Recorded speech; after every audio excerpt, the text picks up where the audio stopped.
recent episode of SB19's podcast, Time, the members reflected on the memorable moment when Ken officially became the last member to join the popular Filipino boy band.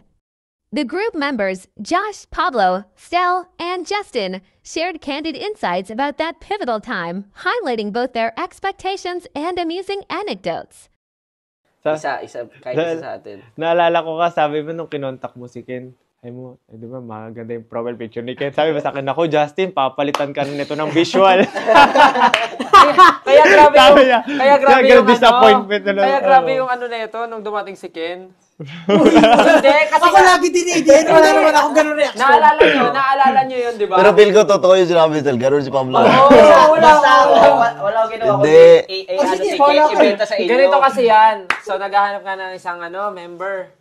Ito si Josh, hinanap si Ken sa Facebook. Sa pagkakita ito, nagkikip up cover to, ganyan. Tapos inasar niya, naku, Justin, yari ka na. Pag dumating ito, makapalitan ka na ng main visual. Tapos syempre kami, sa alala sa Pablo, gugopings ba yan? Sige, tingnan natin.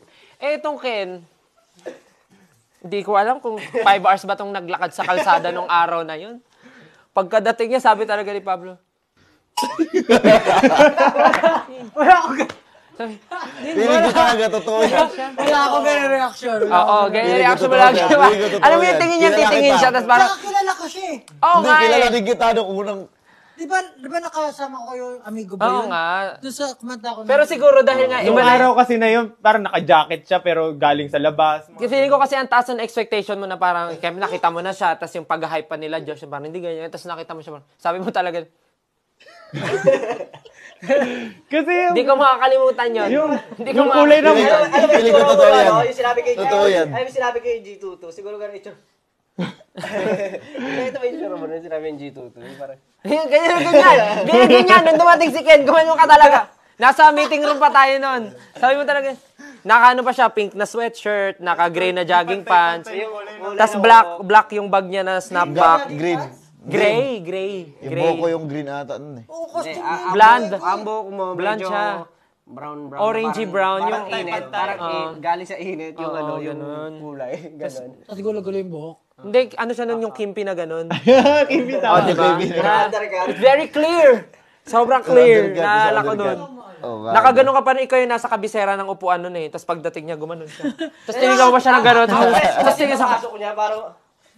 yung mukha talaga ni Pablo. Parang kung lalagyan ko ng ng subtitle, lalagay doon, siya yun.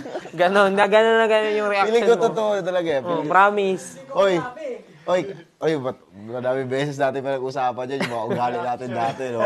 Diba? Piling ko totoo yun eh. Hindi ko masama. Super fun. I miss reminiscing. I love it. Pero binoto ka namin. Oo, ikaw pinili namin. Grabe ka naman. Siyempre, magaling ba naman? Nandun na yung galing, andun din yung yabang. Kaya sabi natin, kailangan natin ng mayabang sa grupo. Kailangan natin ng black sheep. Oh, grabe nga yun, no? Hindi, grabe lahat kami, unanimous decision. Wala eh.